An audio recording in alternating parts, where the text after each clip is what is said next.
안녕하십니까. 그러면 오늘은 법학개론 제8회입니다. 총기 3반기는 오늘 하고 다음 시간 마지막으로 되겠습니다. 그래서 오늘은 8회로서는 헌법에 들어가자고 생각합니다. 그래서 헌법 입문은 기본 5번 하자고 생각합니다. 근대 국가는 어떻게 생겼는가? 근대 헌법의 특징은 무엇인가? 일본군 헌법의 최종 과정이 어떤 것인가? 일본군 헌법의 기본 원리는 무엇인가? 그래서 마지막에 일본군 헌법에 규정된 권리의 내용이 무엇인가? 이렇게 5번으로 좀 시리즈로 하자고 생각합니다만은 다만 처음 2번은 정기 3반기에 하고 마지막 3개는 정기 하반기에 되기 때문에 조금 파악이 들어가게 됩니다. 그래서 좀 잊어버릴 수도 있습니다만 따라서 그 구체적인 내용을 머리에 넣는다라기보다는 사고 판시, 생각 판법 이런 것이 좀 머리에 남았으면 좋겠다고 생각합니다. 그래서 헌법이라는 것은 국가의 기본법입니다. 모든 국가에는 헌법이 있기 때문에 따라서 헌법하고 국가는 밀접한 관계가 있습니다. 좀 더 말하면은 국가가 없는 장소에서는 헌법이 없습니다. 헌법의 역사보다 민법의 역사가 깁니다. 민법이라는 것은 사인간, 시진간의 문제지 않습니까?権利義務関係, 주지까지 법이란 무엇인가라는 것을 보고 왔는데 기본은 사인간의 관계입니다. 나하고 누구인가의 관계에서 트러블이 일어났을 때 어떻게 하는가든지 그런 것은 다 민법의 세계입니다. 사법. 그런데 헌법이라는 것은 공법입니다. 국가가 생겨서 그러면 국가에 살고 있는 사람들은 그 국가 안에서 어떠한 권리를 가지고 있는가 하는 것이 또 헌법의 내용이기 때문에 국가하고의 관계에서 헌법은 논해집니다. 따라서 헌법을 잘 알자면 먼저 왜 국가가 생겼는가, 국가란 무엇인가라는 국가네, 스테이트, 국가에 대해서 알아야 됩니다. 그래서 오늘 수업 첫 번째는 국가, 특히 근대 국가라는 것이 어떻게 생겼는가 하는 조금 탄조의 드라마에 대해서 간단히 해설을 하겠습니다. 따라서 오늘 수업은 근대 국가 형성에 대한 이야기, 특히 사회 계약설에 대해서 좀 표상을 가지자고 생각합니다. 먼저 근대라는 국가가 발생하기 위해서는 그 맹간에 그 호가 무엇인가 그 씨부터 돋아나는 것이 있죠. 매야가 있죠. 이것이 있어야 되는데 근대 국가의 맹간은 한마디로 휴머니즘이라고 말할 수 있습니다. 휴머니즘, 인문주의네. 아마 다들 다 배웠다고 생각하는데 휴머니즘이라는 것은 인문주의입니다. 근데 이것은 중세 신학적 세계관을 비판하는 과정에서 발생한 사상입니다. 모두 알고 있다고 생각합니다만은 유럽에서 봉건 사회가 길었죠. 참 길었습니다. 아마 역사적으로 봤을 때 왕이 지배하는 봉건 사회, 왕 이꼴 무엇입니까? 하느님이죠. 하느님이 지배하는 세상이라는 것은 아주 길었습니다. 근데 최근에 와서는 그런 세계 아니게 되었으니까 잊어버리고 있습니다만 저도 그런 세계에서는 살지 못했고 그런데 기독교가 지배하는 세상은 길었고 오늘도 환다멘탈리즘이라고 해서 기독교 원리주의자들이 계속 있는 속에서 상당 정도 사람의 사상 그렇고 생활 그렇고 정치 그렇고 경제 문화 모든 것에 영향을 준 것이 기독교입니다만 이 기독교라는 종교적인 세계관 그것에 기초해서 형성되어 있는 왕권 신설에 기초한 왕의 지배체계 이것이 어떻게 극복해 나가는 하는 과정에서 이것이 큰 역할을 놀았던 것이 휴머니즘이라고 말씀드릴 수가 있습니다. 근데 휴머니즘이라는 것은 처음은 문화 예술의 형태로 주장됩니다. 이것을 르네상스라고 말합니다. 르네상스라는 것은 문의 부흥 운동이었죠. 암흑의 중세를 극복하고 또 사람이 개인이 또 자유롭고 편리하게 살 수 있는 세상을 꿈꾸면서 나왔던 문화 세계에서 이야기입니다. 왜 그러냐면 처음부터 전체적으로 자유와 평등을 말하며 그 당시에 그 권력도 얻어맞지 않습니까? 그래서 말 못하기 때문에 문학 예술의 형태를 통해서 점차적으로 있지 않습니까? 인간의 자유와 평등을 논하기 시작하는 것입니다. 자, 이 그림을 봐주세요. 원래 그림의 사명은 예술을 그리는 거 하느님을 그리는 것이었습니다. 이것이 미술의 사명이었죠. 네? 여기 썼습니다만 미술의 사명은 하느님을 그리는 것이다. 자, 표에 보면 네, 이렇게 해서 예수의 그림이 있고 엔젤가 있고 해서 이렇게 해서 그 당시 화가들은 다 하늘을 그렸죠. 네? 그런데 레오나르도 다빈치라는 사람은 하늘을 그린 것이 아니라 모나리자라는 여성 인간을 그렸죠. 네? 여기로부터 첨자적으로 시작합니다. 그러니까 유채화 모나리자는 상당한 의미를 가집니다. 그 당시 미술가들이 하늘밖에 그리지 못했던 그러한 상황 속에서 용기를 내고 레오나르도 다빈치는 사람을 그렸죠. 네? 여기에 그 새로운 매화가 있는 것입니다. 이거 수업에서 배웠다고 생각합니다만은 조반니 보카치오라는 사람이 데카메론이라는 소설을 씁니다. 데카메론도 마찬가지로 어떤 소설인가 하면 지금 읽으면 그렇게 재미있는 소설은 아닙니다. 우리 대학 도서관에도 데카메론이라는 책이 있으니까 한번 읽어보러 좋다고 생각하지만 읽고 싶게 되지 않다고 생각합니다. 왜냐하면 소설입니다. 원래. 근데 이 소설에서 원래 소설의 사명도 하느님이라든지 엔젤이라든지 그런 것을 그렸죠. 네?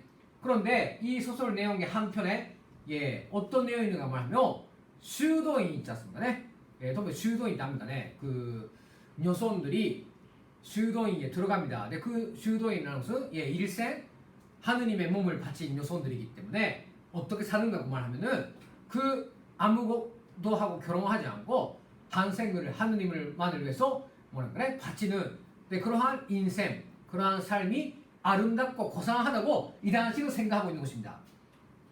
그런데 보카치오의 이 소설 속에서는 그 긴장을 오깁니다. 슈도인의 여성이 어떤 길거리의 남성하고 좀 연애를 하죠. 연애를 해보니까 상당히 행복한 것입니다. 근데 이 당시의 가치관으로서는 남자 개인하고 연애를 하는 것은 안 되는 일이고 연애는 하느님하고 해야 되고 내 관계를 맺는다면 하느님하고 관계를 맺어야 되는데 이 소설에서 그렇지 않습니다. 사람하고 사람의 관계를 맺는 것이 얼마나 아름답고 고상하고 또 행복한가 하는 것을 이 소설에서 썼죠.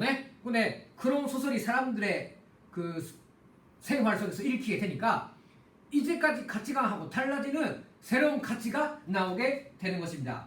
여기가 중요합니다. 처음은 문화 예술의 세계에서 사람은 자유롭고 평등하며 개인은 다 존엄을 가진다는 것이 조금씩 침투되기 시작하는 것입니다. 자, 이거 마르틴 루테르네 용어식으로 말하면 마르틴 루타 종교개혁을 했죠. 이 당시까지 카톨릭입니다. 카톨릭은 무엇을 강조하는가? 아마 이것도 수업에서 배웠다고 생각하는데 교회에 가라, 돈을 내라 이렇게 해서 교회 권력의 강화에 전적으로 이바지하는 그러한 종교 교리였죠. 따라서 사람들은 돈도 없고 힘든데 매일 일요일에 교회에 가고 그 미사를 해야 했고 그래서 돈을 바쳐야 했습니다. 자기는 그걸 주는 한이 있더라도 교회에 돈을 바치지 않으면 하느님의 보호를 받지 못했죠.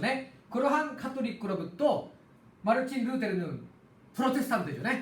오직 성소, 오직 신앙, 하느님은 마음속에 있다. 이렇게 설교를 하기 시작한 것입니다. 이거 종교개혁이지 않습니까? 원래는 정치 권력을 타파하고 인민들이 잘 사는 정치를 세우자고 그렇게 나가야 되는데 그렇게 나가지 못하는 것입니다. 아직 그 성숙도가 높지 못하기 때문에. 그래서 종교개혁의 방법으로 조금씩 개인주의라는 것이 스며들기 시작하는 시기가 바로 이 13세기, 14세기, 15세기 이렇게 해서 300년 걸쳐가지고 몇몇기 흐르게 되는 것입니다. 철학적으로 말하면 르네 데카르토이죠. 이거 철학의 아버지입니다. 이거 결정적인 계기라고 생각합니다. 데카르토가 방법 소설이라는 책을 썼습니다. 호호조세트. 한번 방학간에 시간 있으면 사서 읽어봐 주세요. 재밌지 없는지 이런 거 좋아하는 학생도 있고 전혀 안 맞는 학생도 있기 때문에 특히 그 경영학부 비롯해서 실학 실지 도움이 되는 한문을 하는 분들은 조금 데카르토 같은 것을 입자고는 안 할 수 있는데 교요としては 상당히 좋은 책이라고 생각합니다. 반복 소설을 읽으면 어떻게 나와 있는가? 이것은 유명합니다. 모든 것을 의심하라 이렇게 쓰고 있죠. 네? 이거 철학의 세계입니다. 데카르트는 호호조세트에서 어떻게 말하고 있는가? 고기또 에르고스문, 네? 고기또 에르고스문 이렇게 말하고 있습니다. 네? 이거 상당히 중요한 발명입니다. 私はある、私は存在する、私は考えている、ゆえに私はある。 좀 더 간단히 말하면 와레 오모가 유엔이 와레 아린다네. 나는 생각한다. 따라서 나는 존재한다라는 것이 모든 것을 위심한 결론입니다. 하느님도 위심하고 정치도 위심하고 여러 가지 위심하죠. 네? 정말 이것이 진리인가? 내 생활이 옳은가? 나는 행복한가? 모든 것을 위심하고 또 위심하라 또. 그런데 위심한 끝에 위심보다는 하나의 진리가 있다. 무엇이 위심 못하는가? 위심하고 있는 내가 있다는 것은 위심 못하지 않는가라는 네? 인간 리성의 발견입니다. 이거 상당히 중요한 문제라서 네? 나는 존재한다. 따라서 나는 존재한다. 나는 생각한다. 따라서 나는 존재한다. 이 거기 또 에르고스는 인간의 리성이라는 것이 근거적인 것이다. 리성 이른바 인권이죠. 네? 이렇게 해서 점점 철학의 세계에서도 개인주의라는 것이 점차 발생되기 시작하는 시기가 바로 근대 려명입니다. 그래서 우리는 근대 국가의 려명, 근대 국가의 출발점을 이 시기로 보는 것입니다. 네? 자, 정리하겠습니다. 인간 리성의 발견, 개인의 발견, 근대 맹각, 이것이 근대 국가의 기초를 이루고 있습니다. 따라서 근대 국가라는 것은 봉건 국가와 다르다. 무엇이 다른가? 봉건 국가는 일부 왕권, 지배층을 위한 국가였다며 근대 국가는 아닙니다. 개인의 모든 개인들의 자유와 평등, 리성과 인권 그런 것을 지키는 국가이다. 이렇게 해서 근대 국가 리론이 성립되기 시작하는 것입니다.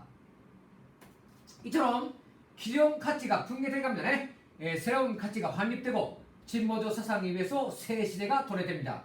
그에 상응한 경제적 토대, 정치 제도가 구축된다. 산업혁명과 부르주아 혁명의 사상적 기초가 마련되었다. 이렇게 정리를 할 수가 있습니다. 오늘 코로나 시대에서 17세기 이야기가 다시 도래되고 있는 거 아닙니까? 자본주의도 이제 한계에 와 있죠. 오늘 이미 사람들의 생활 양식도 많이 변했습니다. 같습니다. 이 당시에 맞먹는 정도의 변혁 시기가 바로 지금이죠. 아마 17세기, 18세기 통해서 인류는 그 전에 몇천 년보다 더 빠른 속도로 이 당시 발전하는데 오늘 21세기는 바로 이 시기하고 저는 상응한 정도의 속도로 발전하는 시대이지 않은가 그렇게 생각을 하고 있습니다. 자, 그러면 이러한 맹가 속에서 근대 국가 형성의 결정적 계기가 된 것이 바로 사회계약설이라고 드리고 있습니다. 사회계약설입니다. 근대 자연법 사상의 등장에 의한 사회계약설. 따라서 오늘은 마지막에 사회계약설이란 무엇인가라는 것을 보고 수업을 끝맺도록 하겠습니다.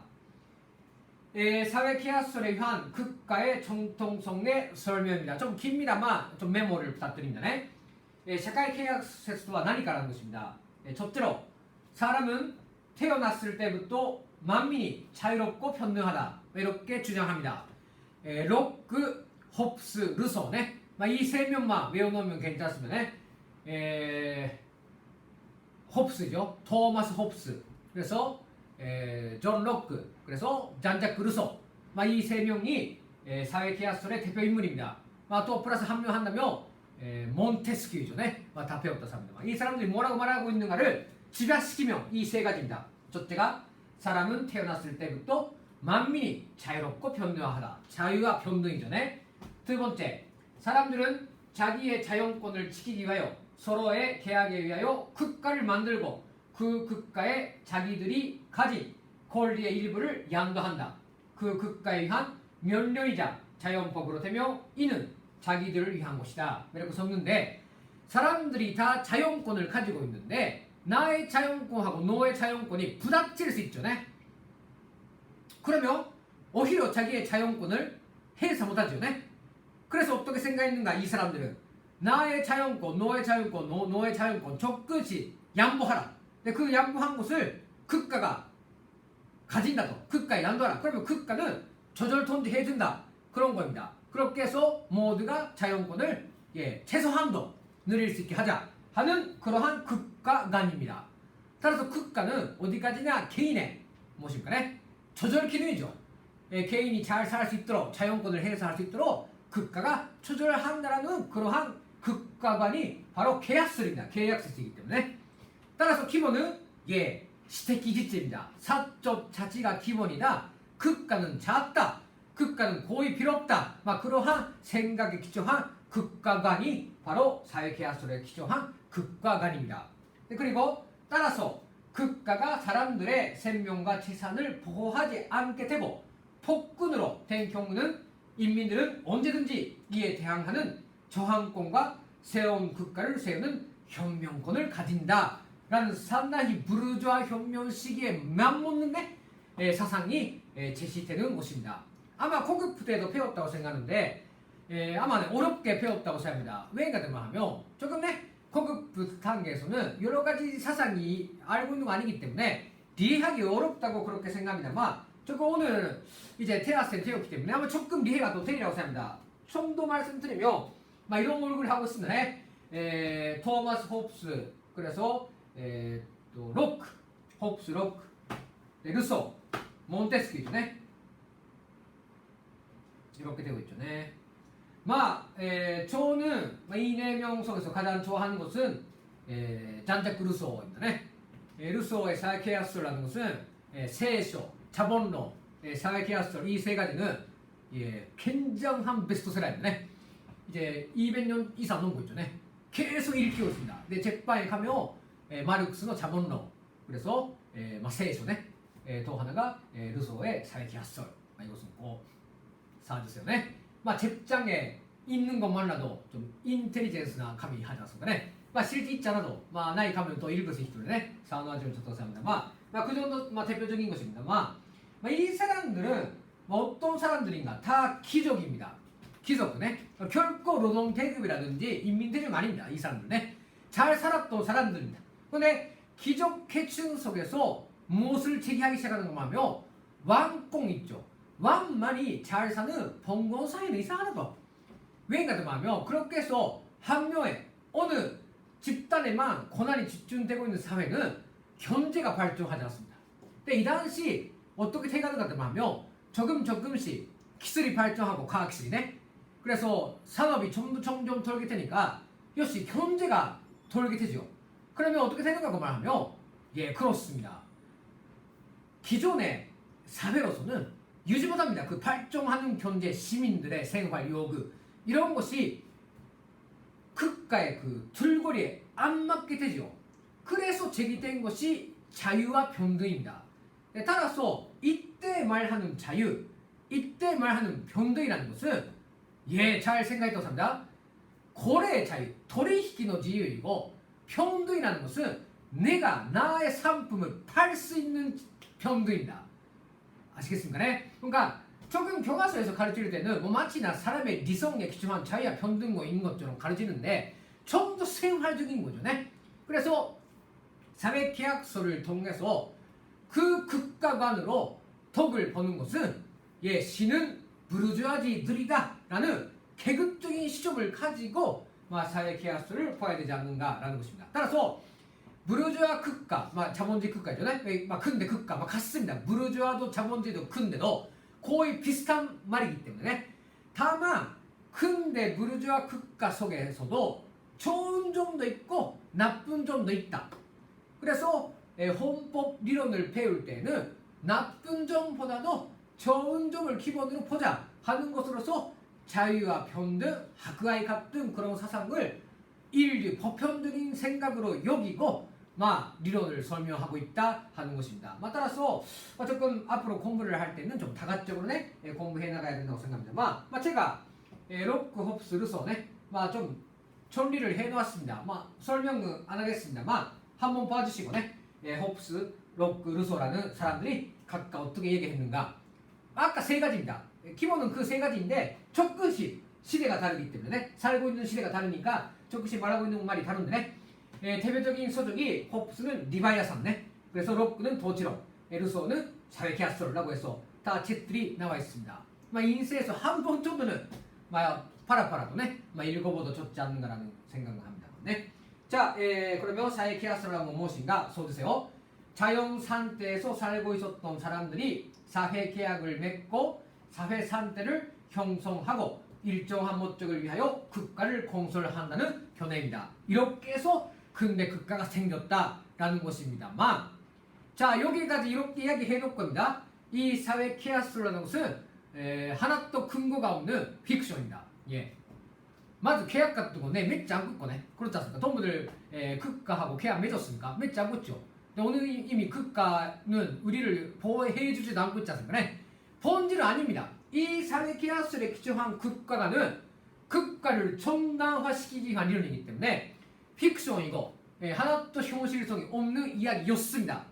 다만 이 픽션 속에 근대랑 어떤 국가관인가 무엇을 지향하자고 했는가라는 그러한 것을 문맥에서読み取り할 수 있지 않는가는 것으로서 사람들은 이 내용을 다 배우고 있습니다.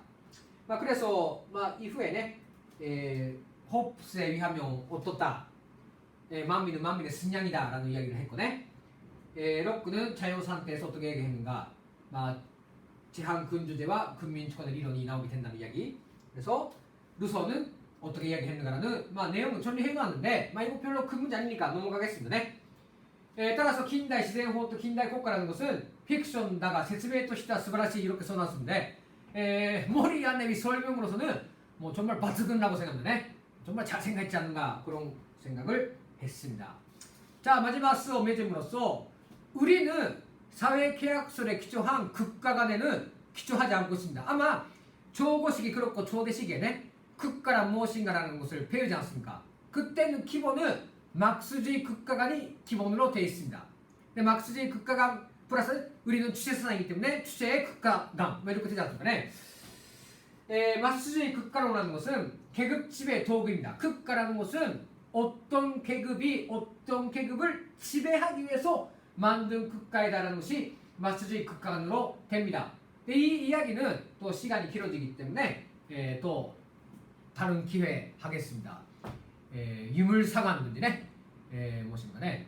그 사회 발전의 5단계론든지 그러한 사회 발전 법칙 이런 이야기는 막스에 의해서 처음으로 마르크스네 제시한 것입니다. 그러니까 아마 세계의 대학생 속에서 원시 사회부터 노예제 사회, 노예제부터 봉건, 봉건 사회부터 자본주의, 자본주의 다음에 사회주의 사회 이렇게 해서 국가가 발전한다고 생각하고 있는 대학생은 아마 저대생밖에 없다고 생각합니다. 조금 너무 가장 해석말하고 있을 수 있지만 적어도 일본 대학에 다니는 동무들은 자본주의 다음 사회주의가 온다든지 생각하는 거죠. 아마 잘 모르고 있습니다. 그런 것은 가르치지 않습니다. 우선 우리는 사회 발전 단계 5단계는 거죠. 이렇게 계급사회 역사가 계속되고 그 계급사회를 부정하고 마지막에는 1일 이상 사회이 사회주의 공산주의 사회로 간다. 따라서 사회주의 국가로 된다고 생각하고 있는 그러한 논리 토대야 3부 그죠?理論을 가르치고 있습니다. 이것은 막스주의 국가관입니다.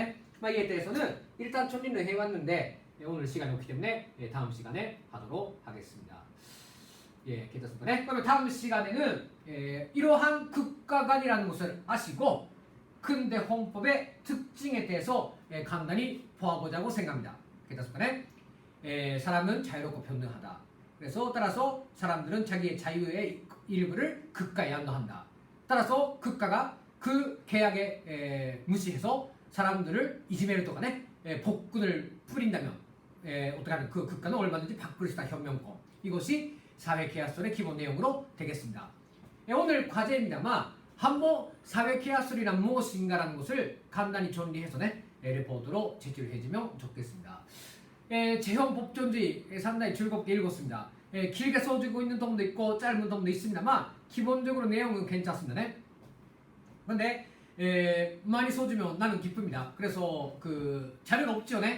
또 집에 있기 때문에 상당히 어려운 상황에서 해야 된다고 생각합니다만 여러 가지 조금 자료도 보고 이거 파워포가 필요한 동무는 개별적으로 라인에서 연락을 주시면 또 파워포도 보내드리기 때문에 한번 제가 말씀드린 내용 그렇고 조금 여러 가지 좀 그러든지 좀 해석하면서 자료를 찾아보시고 한번 사회계약서란 무엇인가 라는 것을 간단히 좀 적어서 리포터로서 조금 제지를 해주면 좋겠습니다.